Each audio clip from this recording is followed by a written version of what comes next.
आज का जो व्लॉग है ये पिछले 2 दिन को लेके है। जैसा कि थंबनेल में टाइटल में आप लोगों को समझ में आ गया होगा कि कुछ हुआ है। तो जी हाँ, पिछले 2 दिन हमारे लिए बहुत पेनफुल थे। बात है फ्राइडे इवनिंग की, मतलब फ्राइडे रात की ही बात है।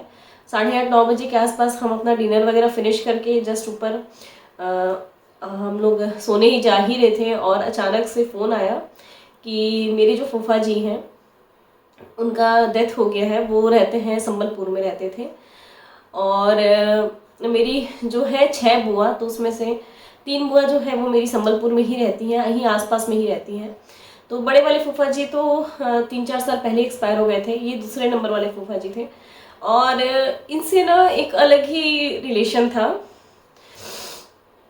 तो 8:30-9 बजे के आसपास फ़ोन आया कि ऐसा कुछ हो गया है। तो मेरे लिए तो खैर बहुत दिक्कत हो गया था।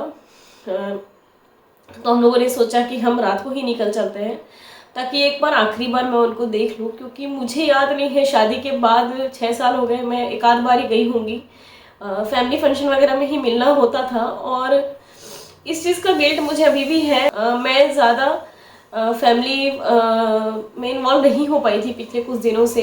एक तो कोरोना काफ़ी हद तक सारी चीज़ों को दूर कर दिया था और आहन जब से हुआ तो थोड़ा सा ऐसा हुआ था कि मैं थोड़ी सी सोशल कम हो गई थी, मैं थोड़ी एंटी सोशल टाइप हो गई थी।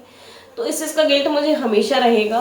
तो 9:30 बजे के आसपास सारी पैकिंग वैकिंग करके हम निकल ही रहे थे और वहाँ से कॉल आया कि एकदम आनंद फनन में आप लोग मत आइए, क्योंकि वहाँ जो है फ्राइडे के दिन एकादशी था और उसके नेक्स्ट डे सैटरडे था, यानी कि कल। तो वहाँ ऐसा रूल है कि सैटरडे के दिन वो लोग दाह संस्कार नहीं करते और फ्राइडे को था एकादशी, तो एकादशी बहुत अच्छा दिन है, तो हम रात को ही लेके दाह संस्कार कर देंगे। तो वही 11-11:30 बजे के आसपास उनका दाह संस्कार हो गया। तो फिर हमने भी सोचा कि ठीक है, एक रात की बात है, हम मैनेज कर लेते हैं, कल सुबह सुबह हम जितना जल्दी हो सके निकल जाएंगे। और पहला तो मैं सो गई, मुझे बहुत थकान लग रहा था उस दिन। उसके बाद जो 1:30-2 बजे के आसपास ऐसा नींद खुल, वो सारी पुरानी बातें याद आ रही थी, तो मन ही नहीं लग रहा था घर में। फिर 4:30-5 बजे के आसपास हम निकल चलते हैं, ऐसा हमारा हुआ। देखे तो बाहर बहुत ज़्यादा कोहरा था, मौसम भी ठीक नहीं था और साथ में था हमारे साथ मेरा बच्चा, मतलब आहन। तो इतना सुबह से फिर लेके जाना भी हमको सही नहीं लगा। तो हम जो है कल निकले सुबह सुबह 8 बजे के आसपास और वहाँ हम पहुँच गए थे 12-12:30 बजे। 5 घंटे का रास्ता है, 250 किलोमीटर है।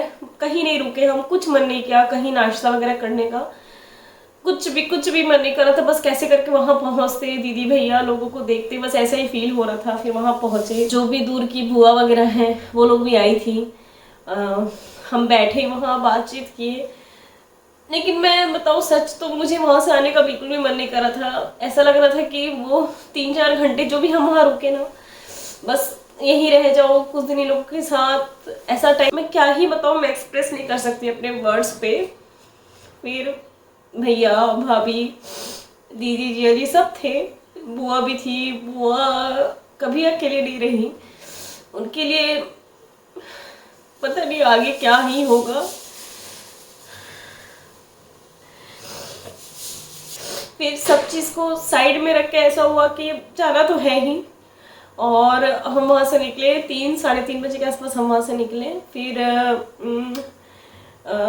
यहाँ सरायपाली वाली मासी के यहाँ मेरा मन हो रहा था कि थोड़ा सा तो जाते बैठते। तो हमारे में ऐसा होता है कि किसी भी वैसे घर से आने से हम नहीं जाते जब तक हम जनेऊ चेंज नहीं करते, जब तक मैं नहा नहीं लेती। तो फिर नहीं गए हम, और हम वही सरायपाली में ही पास में ही एक होटल था, वहाँ पे जो भी थोड़ा मोड़ा खाना वाना खा के हम आ गए। तो 8 बजे के आसपास हम पहुँचे। 12 घंटे की जर्नी हो गई और उसके बाद कुछ भी मन नहीं किया। और आज सुबह, आज है संडे और अभी बज रहे सुबह के 12। मैं क्या नाश्ता बना रही हूँ, मैं क्या कर रही हूँ ना, मुझे एकदम अच्छा नहीं लग रहा। अभी दाल वाल मैं चढ़ा दी हूँ इन लोगों के खाने वाने के लिए। तो इस इंसिडेंट से ना मेरे को काफ़ी इफेक्ट हुआ है। मतलब तो पापा लोगों के साथ के ही थे या थोड़े ही बड़े होंगे, ज़्यादा एज का वो नहीं है। उन बच्चों पे क्या बीत रही होगी वही लोग जान रहे होंगे। मतलब दीदी हमारे यहाँ, उनकी जो बेटी है फूफा जी की, वो इतनी स्ट्रांग, शुरू से ही मैंने उनको देखा, बहुत स्ट्रांग लेडी है वो। और उनको कल जब टूटते हुए मैं देखी ना, तो मैं भी एकदम पूरी तरह से टूट गई। मुझे भी बड़ा अजीब सा लग रहा है अभी।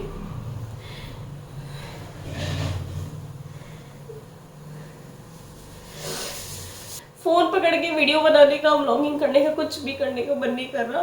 बस अकेले में।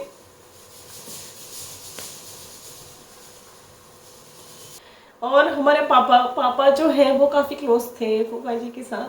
हमारा जब शुरू में ऐसा था कि हमारा जो फाइनेंशियल कंडीशन है ना, हमारा जो फाइनेंशियल कंडीशन था रायगढ़ में, वो शुरू में उतना अच्छा नहीं था जब हम बहुत छोटे छोटे थे।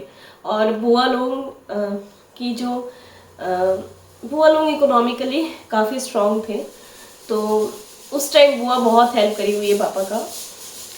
और बुआ का अकेले का सपोर्ट नहीं था, फूफा जी भी करते थे तभी बुआ करती थी।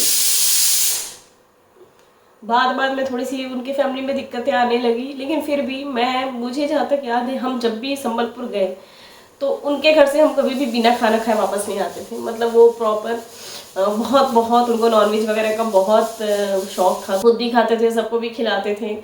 चाय के बहुत शौकीन थे, दिन भर में 5-5 6-6 कप ऐसे ही चाय बनाओ, बस ऐसे ही रहता था। तो मम्मी का यही बोलना था। कल मेरी मम्मी, मेरी बड़ी मम्मी, इन लोग सब आए हुए थे, सब वही बोल के रो रहे थे, अब हम किसका सेवा करेंगे। मतलब उनके मन में अलग ही लगाव था, बड़े जिया जी हैं, और डर भी था, रिस्पेक्ट भी था, सारी चीज़ें थी। तो सब चीज़ खत्म हो गया। जब मैं वहाँ से रिटर्न आ रही थी, तो जो सबसे छोटी वाली बुआ है, वो फोटो भेजी मुझे वहाँ का।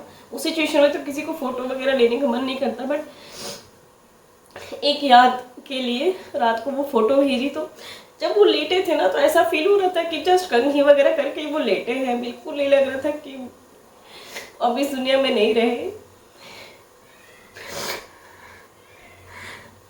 तो ब्लॉग जो है पता नहीं कब आएगा, बट मुझे थोड़ा टाइम चाहिए, मैं अपना समय लगे के फिर आप लोगों को ब्लॉग देती हूँ। Thank you so much for watching.